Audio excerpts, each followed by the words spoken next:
Thomas Harrell spent 20 years looking for what he called the success factor.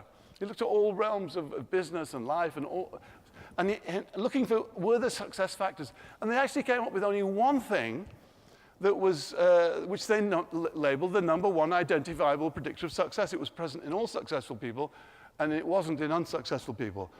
What do you think it was? This is going to get very interactive. Look, let me tell you something, first of all. I'm a professional speaker. When a professional speaker asks you a question, it's usually a setup. Okay. So basically, you can say anything you like. What do you think the number one identifiable predictor of success was? Someone said attitude. You said attitude? No, you're wrong. But you just did it, so you get a book. Who else? What? Money? Who said that?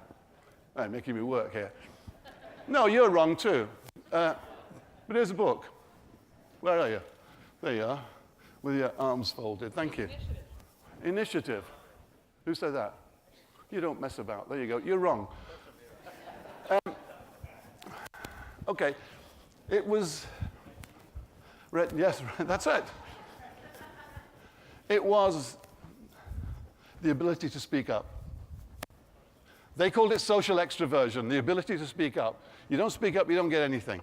It seems like a small thing, but it's a big thing, especially with our younger generations coming up. You've got to speak up.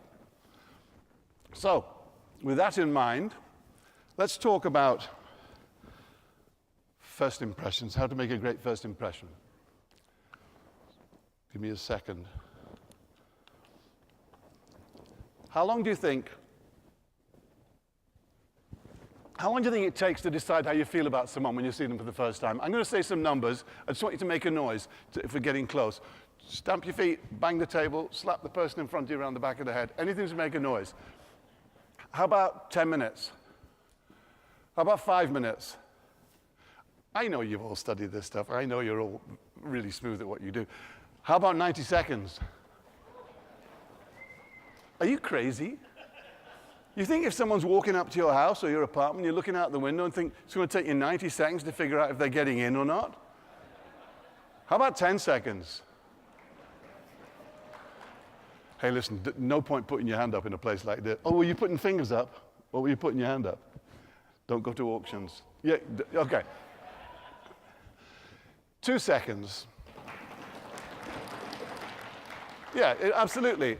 Or less. The Harvard School of Health Sciences did the best research on the topic, and their title of their paper read, "Students seeing a 2-second video clip of a teacher with no sound came to the same conclusions about that teacher who'd spent a whole semester with them." We make snap judgments about people, right or wrong. We take one look at them. It's part of the fight or flight response, which is actually not just fight or flight. It does more than that. We make one of 4 decisions when we see someone approach. Do I eat it? Do I fight with it? Do I mate with it? Or do I run for it? Or all of the above? But we make that decision really, really quickly. And there's nothing you can't stop people doing it, but you can do things that will change that impression that they get. So here's what I'd like you to do first of all. I just came from Austin when I spent 3 days teaching people how to become professional speakers. And one of the things you have to do when you're a professional speaker is exactly what you have to do, starting now, is you have to, because what we respond to when we see someone for the first time is the quality and the quantity of the energy they give off. Think about it. You see someone, we're actually responding to the energy they give off. So what you have to learn to do when you are booth persons or out there, wherever you are, is you have to learn to glow. So I'd like you all to stand up, please. All the guys at the back, quick, run and take somebody's chair. Swipe the chairs. Okay. Now, what I want you to do, and what's also great, that's actually not pretty good, is your hands are by your sides. None of this stuff or this stuff or all that. Because that's right. Now, that's called open body, that's closed body language. Looks like you're defending yourself. All right, and when you are on the booth, It's like actors do. It takes a long time to learn to stand with your hands by your sides, feeling comfortable, but it really pays off. All right, here's what I want you to do. I want you to just turn to the people, turn to the row behind you, and if you flip-flop, flip-flop, flip-flop, so you're looking at somebody behind you. Now then, on the count of three,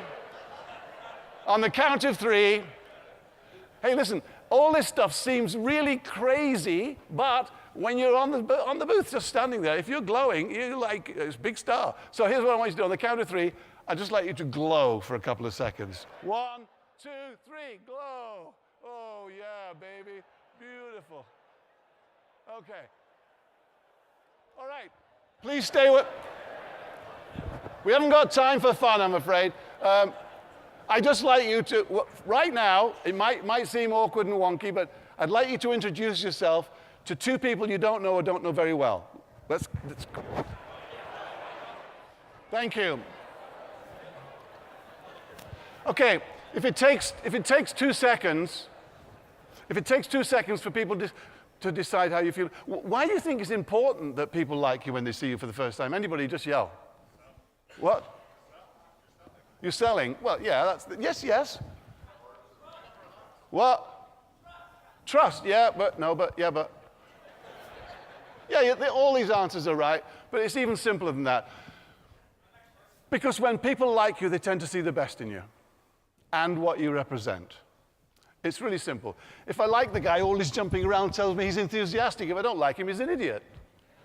If I like the woman, she's kind. If I don't like her, she's weak. We make those decisions in the first 2 seconds of clapping our eyes on someone, even whether they're looking at us or not.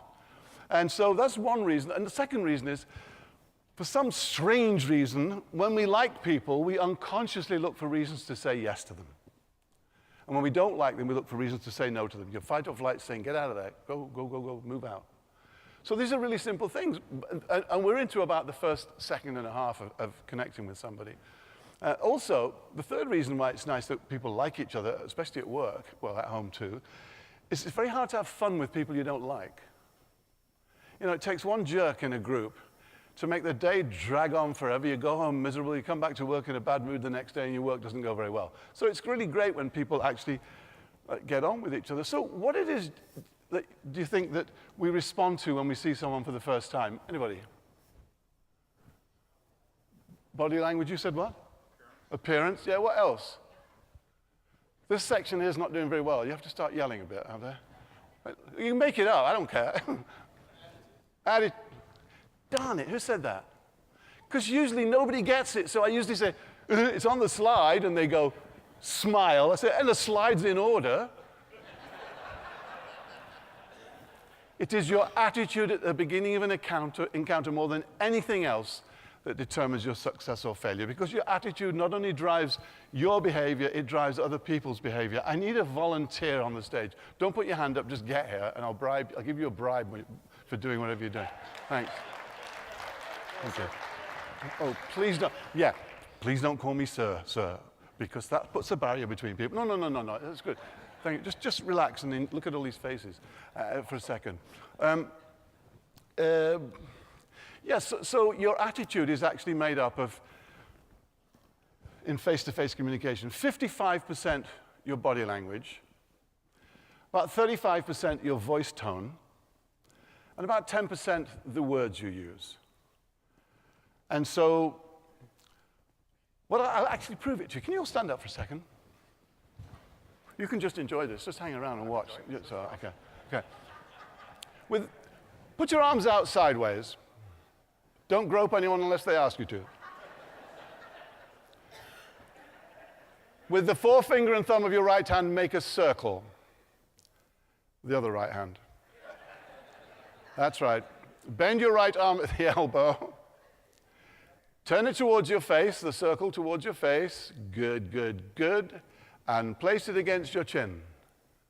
Great. This is your chin for all of those. Did you get it right? Oh, man, good.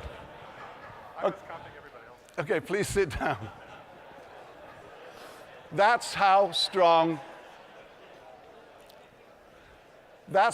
your body language is. But now what about attitude, because an attitude is your voice tone, your body language, and the words you use. And the crazy thing is that I think this is hysterical with texting these days. If you say to somebody, you drive me crazy on a text, they don't know whether you're angry with them, you make them laugh, or you want to marry them or fire them. I don't know, you drive me crazy. We don't know what it is. But when you're connecting with other people, it's very important, because actors, this is what actors do. The three V's, the vocal, the verbal, and the visual, all say the same thing. You know, I had God bless her, a mother-in-law, she's not with us anymore, but she always used to say, because I am like a mother-in-law's nightmare for their poor daughter to marry. We've been married 46 years, but she said, "So nice to see you, dear." Well, will we believe the body language over everything else? So here's what I want you to do. I'm going to use David now to do this. I want you, using exaggerated body language and voice tone, to say, "You drive me," don't do it until I tell you how to do it. "You drive me crazy." Say it as if you're happy to these guys, and convince them with your body language. Really convince them, so get in the mood there. You drive me crazy. That's great, that's beautiful. Now say it as if you're unbelievably sad. Get in the mood first, get the body going. You drive me crazy. That's quite a heartbreaker, actually, isn't it? Okay. Now I want you to... Keep working me. Yeah, okay. Now I want you to say it as if you're... Get in the mood first, as if you're unbelievably excited. You drive me crazy. No, one more. That wasn't completely convincing. Make them believe you. Make them believe you. Make this guy believe that you drive him crazy. You drive me crazy. That's right. Okay. Now you have the fun bit now. Will you all stand up, please? I want you to look at us, and I want you to say, using, because when you get out on the floor tomorrow, your voice tone, your words, and your body language have to be saying the same thing, or people aren't going to trust you, because this is where trust comes from. It's called, it's trust, making a trusting thing. I want you to say, all of you, I want you to say it in a very convincing way. I want you to say, "You drive me crazy," as if you're in agony. Go. You don't look like you're in much agony. Say it as if you're unbelievably sad. All right, we'll see if we can get these. See if we can get these guys going now. Now I want you to say it this time and put everything you got into it, as if you just found out you'd won 134 million on the lottery. Finally, he woke up. He woke up. Okay, thank you. Please sit down. Thank you. Hey, have a book.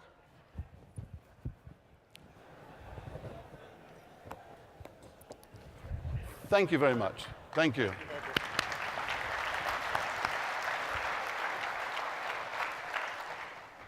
All right, so the first thing we respond to is attitude. The second thing is eye contact and a smile.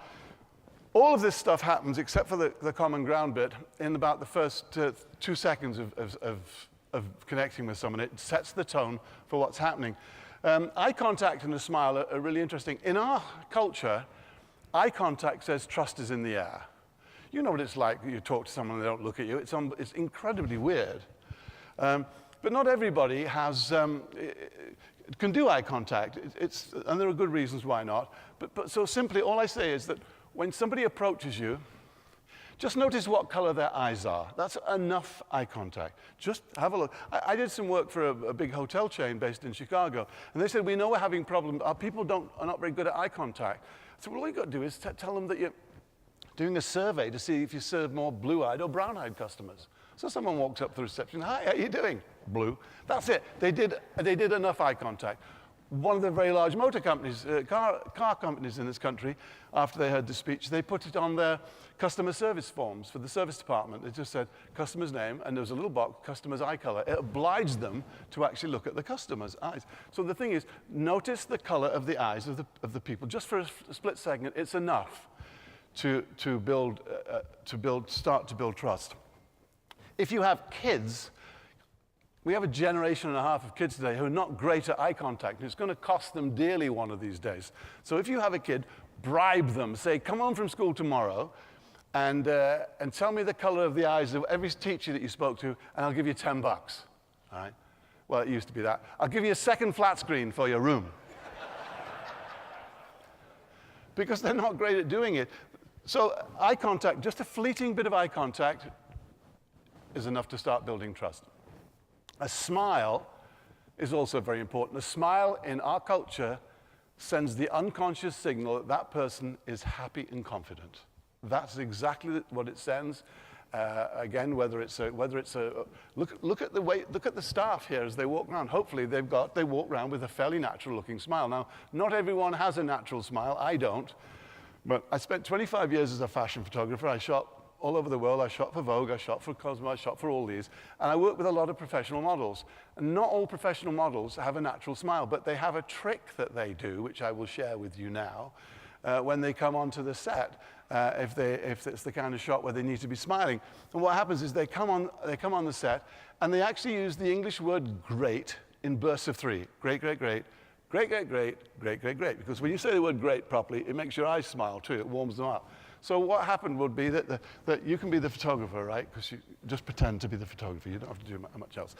The backdrop is here, and the model comes on, and the photographer goes, great, great, great. And the model goes, great, great, great. And the hairdresser goes, great, great, great. And the model goes, great, great, great. And the stylist goes, great. Before you know it, everyone's eyes are smiling, and they look like they are happy. So I'm going to give you all, for those of you, some of you have a great smile, some don't. I'm going to give you all a great, great smile now with a really quick exercise that takes 5 seconds now, and there's a second part for later on. Can you stand up, please? That's right. Leaping up in the air with energy, that's right. All right. Just turn to the person next to you or behind you. I want you all facing somebody. That means you have to turn a bit. Okay, that's right. That's all the person behind you. There's people, or you can be 3 of you, but face each other. So your hearts are pointing at each other. Now, this is a 2-part exercise. This is a 2-part exercise. What I want you to do right now, for 10 seconds only, in the stupidest voices you can find, is to go great, great, great, great, great, great, over and over, just for 10 seconds, really loud and really stupid. It's important that you feel stupid. Go. Great, great, great.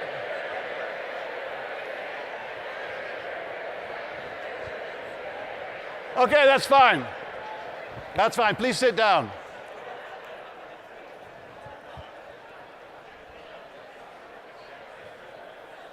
That's part 1 of the exercise. That's part 1 of the exercise. Part 2 is tonight. When you go back to your room, I want you to go into the bathroom, or when you get home, I want you to go into the bathroom, lock the door behind you, and put your face about 3 inches from the mirror and look at yourself. You know that feeling? You still there? Right. And then I want you to do this exercise over again for 30 seconds. I want you to yell, great, great, great, great, great, great, at yourself in the mirror for 30 seconds. Don't worry about people knocking on the door saying, hey, can I come and join you in there? And then if you do it, and if you felt stupid or whatever, or had fun now, and if you feel stupid tonight, then tomorrow, as somebody approaches you, you see it's a trigger and an anchor. All you need to do, under your breath, is say to yourself, great, great, great, as you approach somebody. And you will remember all this ridiculousness, and I come to you, great, great, great. Hi, I'm Nick. Nice to meet you. And Callie says, my, that guy is happy and confident. That's all you've got to do. It seems like a small thing. It really isn't, because a good smile makes you look good. The next thing is open body language. This is pretty simple. Basically, as open body language and closed body language. Open body language exposes your heart. Basically, all you need to do is point your heart at somebody just for a brief moment with it uncovered, and it sends a signal to the fight or flight response that you're not going to harm them. Incidentally, a quick word about eye contact and smiling. Too much of it is incredibly creepy.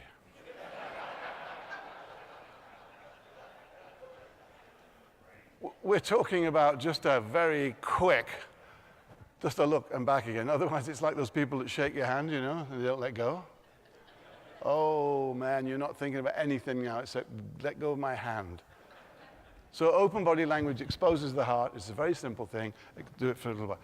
I need another volunteer, please. Just get up here. Don't put your hand up or anything. Here we go. Oh, I need 2 chairs. Can we find two? No, there's one thing we don't have in here. It's chairs. Okay. Well, if we sit on the edge of the stage here, can you see us? Let's sit on the steps here. I'm Nick. Dave. Nice to meet you, Dave. Can you, oh, there we are. There's one chair. Oh, Callie, thank you so much. We need one more, and we'll give them back to you in a second. Thanks. You can come and sit on the side of the stage if you want. Come and sit here. Nice and comfortable. Show your leadership skills. There you go. There you go. Have a seat, David. All right, so what? And you're all welcome to sit on the stage. It's happened tons of times. People come and sit there. I won't pick on you. I'll pick on everybody else, but I won't pick on you if you sit on the stage. If you say to somebody, I like you, what do you mean? Yeah, I know you say, I know I like you because I just said that, but what do you mean? What do you actually mean? You seem like a great guy. He needs bailing out. You look like a great guy. Yeah, what else? What? A connection. I feel comfortable with you. Yeah, well, you're an old pro now. You've been up there. Okay. What you actually mean is, I am like you. The great truth about face-to-face communication, as I said at the beginning, is that people like themselves. When you say, I like you, I am like you. We've got stuff in common. Maybe we've got the same taste in holidays or pets or food or work or crossword puzzles. I don't know. But we tend to like people who are like us. But what do we do from a body language point of view when we're with someone that we get along with? Well, it's simple. Our bodies actually tend to naturally, please stay like you are, David. Our bodies tend to naturally, see, by the way, at the beginning I said talk in the positive. I didn't say don't move. I said stay as you are. And we'll talk in a minute about that. So stay as you are, absolutely. Our bodies, ever since we've been 10 months old, we tend to synchronize with the people that we grow up with, the people around us. And people who still have their natural people skills intact will naturally tend to sit the same way as the people they're with. If I was talking to you, like now, I might move and just talk to you like that. If I was going to talk to the gentleman in the green shirt, I'd just do this because we just, and you, all right, this, because it's natural. We've been doing it our whole lives. This is very natural. So if you still have your natural, that was it, by the way, thank you. Come and have a book, and I'll keep talking. Here, come and grab a book. Thanks, David. Thank you. How hard was that? Thank you, Carly. I'm going to give you a book later for all the hard work you've given me. Thank you. Thanks a lot. So we tend to naturally synchronize. But, you know, it's like as we grow up, a lot of people get their natural abilities knocked out of them, like curiosity, one of the greatest human attributes in the world, by, you know, sometimes well-meaning people and sometimes not so well-meaning people. And they get their people skills knocked out of them, you know, with kids who ask too many questions, you know. Why you ask too many questions, shut up. Well, you know, don't they realize that's what God invented red wine for? It's for the parents. That's okay, sweetheart. You keep asking me questions like that. And so I'm going to do an exercise in synchronizing right now. Will you all stand up, please? It'd be really great if you feel like moving into the aisles, and let's use the whole room. It's like speaking up and standing out. You rule this place, so saunter or swagger into the aisles, because I want you to pair up with somebody. That's right. And you can relax now, you know, you can relax and glow, glow, glow, glow, glow, glow. Okay, I just need, actually, can you come on stage for a second? Yeah, I'm going to demonstrate with this willing volunteer here who I just asked to come on stage. Hi, I'm Nick. Hi, Sacha. Okay, this is what's going to happen.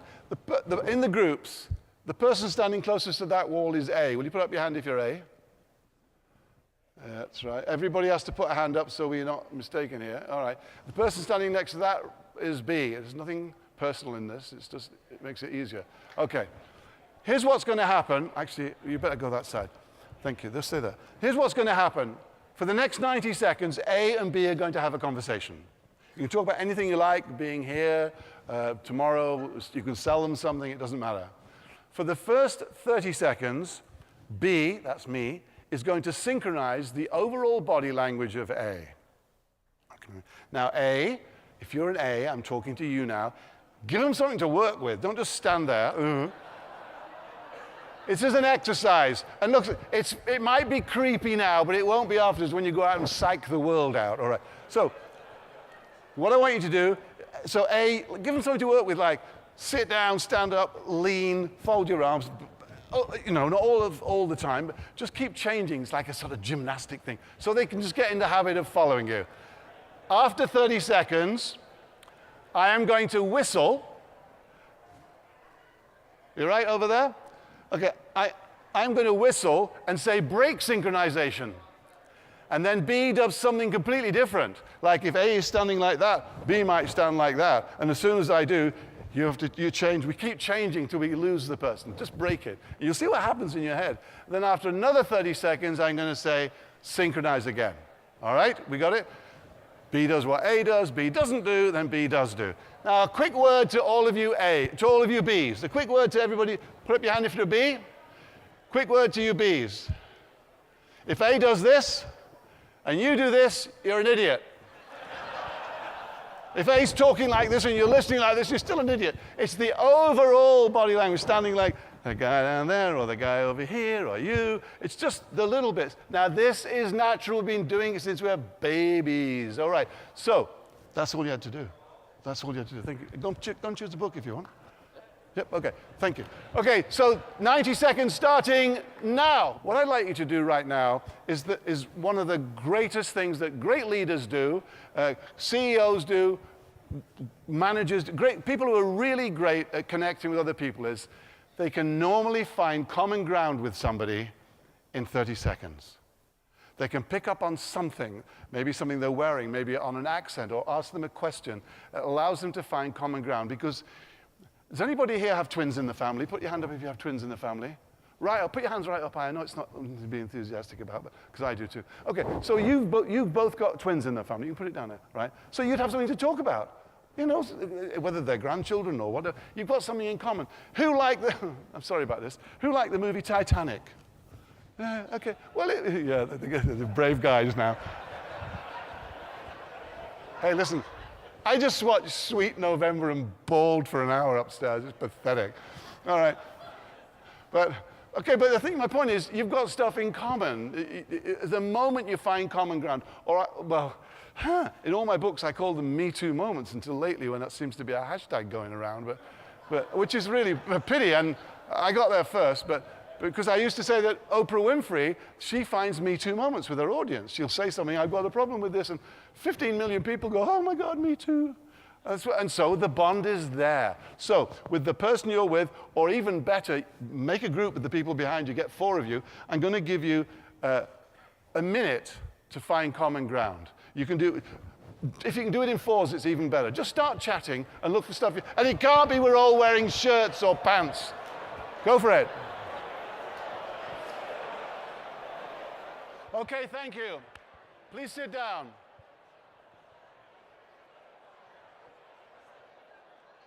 Please sit down.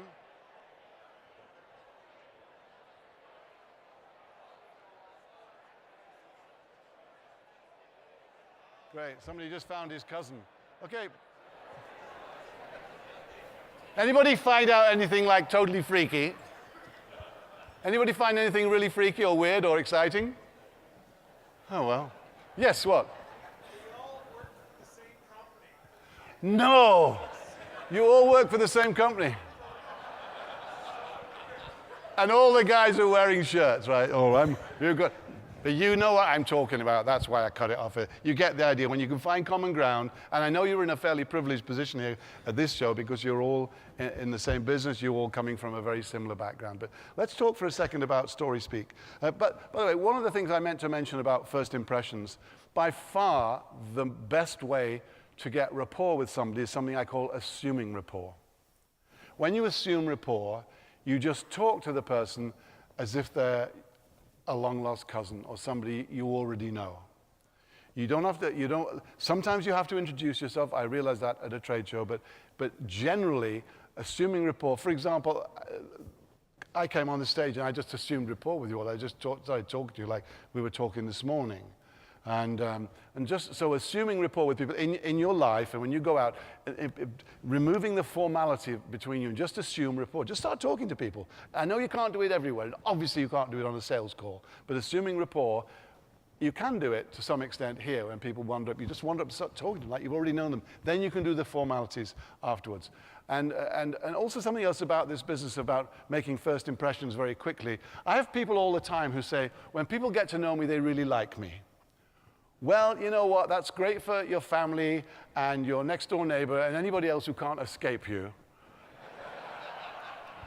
But when it comes to business or to dating or whatever, it just doesn't cut it. We have to adjust our stuff so that they will like us. I'd like to talk quickly a little bit about the irresistible power of story speak, because essentially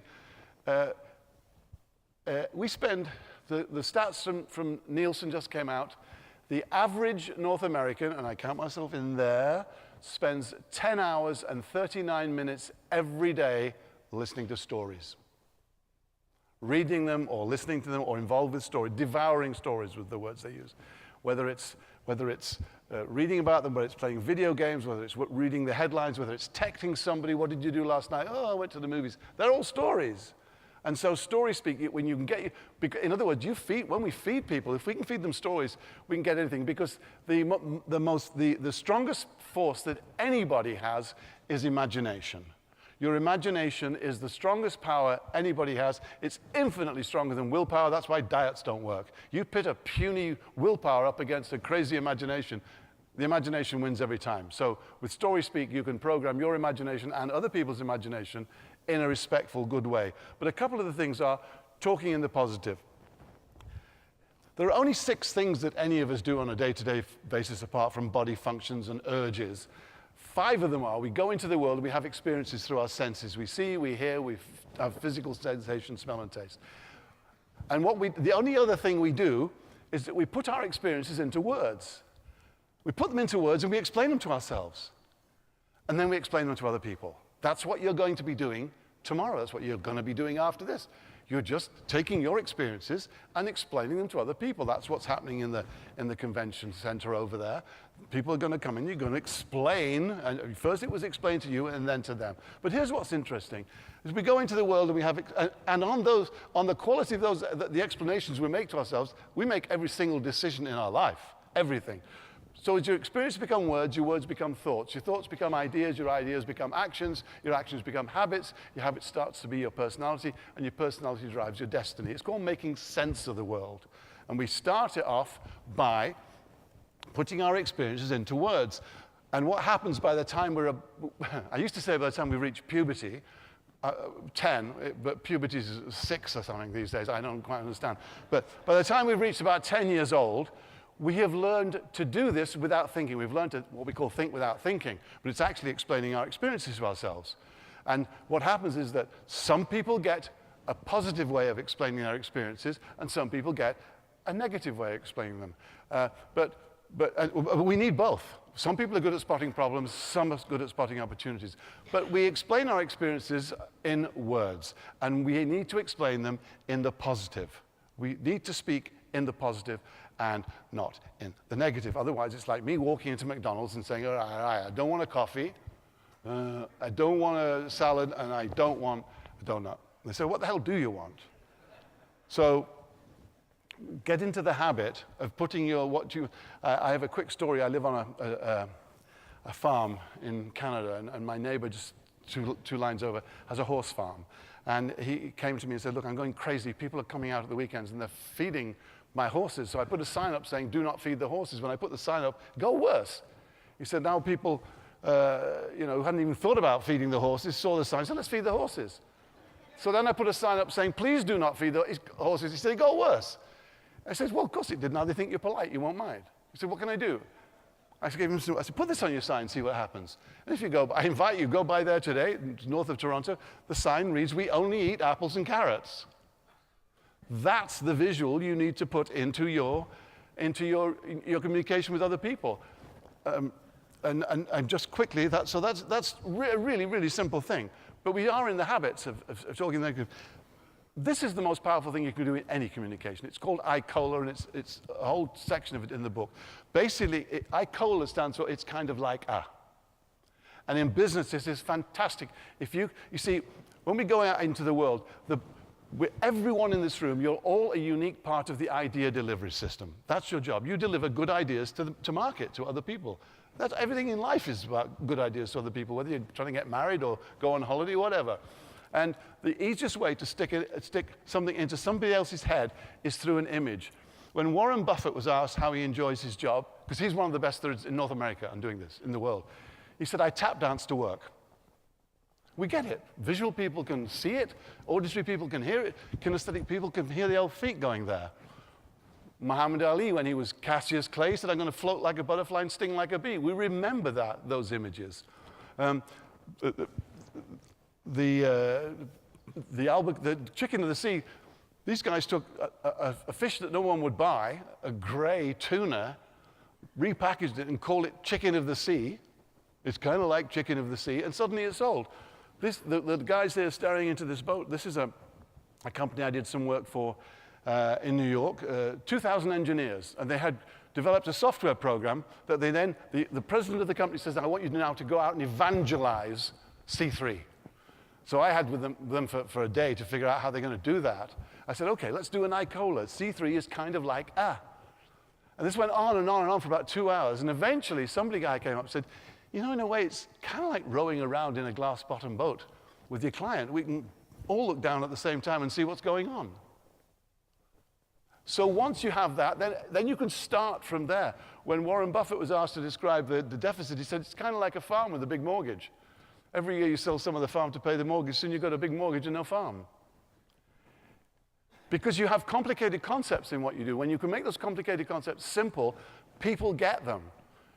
I know that engineers talking to engineers, but even so, and the pitbull is there because I had I've got to get a move on. It was a woman who couldn't get a job, and she was in accounts receivable. And she said, I said, give me an ICOLA. I am kind of like, I guess I'm kind of like a pitbull. I said, why? She said, because I'm really loyal, and once I get my teeth into something, I never let go. I said, next time you go on an interview, if they say what else, or you say, can I say something? I said, yeah. You know, I'm kind of like a pitbull. Once I get my teeth into something, I never let go, and I'm fiercely loyal. She hadn't got a job for 10 months. She got the next job she went to. It's really simple, sticking ICOLAs in people's heads. Let's see if I can quickly get through how to appear socially smarter than you really are. Wear great clothes. When you walk into a room, head for the middle. Move more slowly than you normally would. Use the 3-second rule and ask talk show questions. Wear great clothes because more people will take you seriously. It doesn't mean you have to have phenomenal clothes, but if you look at, in business, your clothing goes between your authority and your approachability. Somewhere in between there is where you land, because you need your authority, because you actually have to look, not at a trade show like this, because everybody knows you, but you have to look like you know what you're talking about. I don't want my bank manager in a thong and a baseball cap. I have to know that my bank manager knows what they're doing. But also, I don't want my bank manager dressed up like an undertaker. So somewhere in between there, the clothes matter. Head for the middle. If you head for the middle of a room of people you don't know, the perception is that you're popular. Popular people hang out in the middle. Wallflowers hang out around the outside. Except where else can you go today? You've got to lean against something. Move more slowly as you walk into the middle of the room than you would normally, because people who move slightly more slowly come across as sexy. Now, guys, it does not follow that the slower you walk, the sexier you are. The slower you walk, the bigger the idiot you are. The 3-second rule is at an event like this, which is called a closed field, where the expectation is that you will socialize. The 3-second rule means that I always advise that if you're at an event, do it 7 times. You're going to walk up to somebody you don't know, and the way you're going to do it is when you decide to do it, it's the very first person you look at, as long as it's someone you don't already know, and you just walk up to them. You walk up, and as you approach, you're going, great, great, great, under your voice, and you just say, hi, how are you? It's nice that you're here, blah, blah, blah, that's all. It's about getting to know new people. And asking talk show questions means that, because we don't teach our kids how to start conversations at school. We tell them they've got to be good listeners. Well, you know, you've got something going on so you can listen in the first place. So you can respond in the first place. Talk show questions are basically a statement followed by an open question. When I did this on the Today Show, the host said, okay, Nick, so fine. What do you mean? I said, okay, I could say, I hear New York's a fantastic place, statement. If I only had 4 hours, what should I see? Then it's over to the other person to do the speaking. How do you keep people talking? Louder. That's a clarifying question. Yeah, but what else? Oh, you're doing it over here. Physical feedback and international grunts. There is nothing worse for a human being to talk to somebody who doesn't move. Your fight or flight response says, get out of there fast, as fast as you can. Physical feedback is just... And international grunts, we know what those are? These work in almost any language. And so, my time is up. I want to thank you for listening to me. It's been amazing to be here, and I wish I had more time because we could talk. Oh, I could talk a lot more. Thank you so much, and have a great show. Oh, wait. Remember this. That's all you've got to remember. Glow, assume rapport, and say great. Thank you.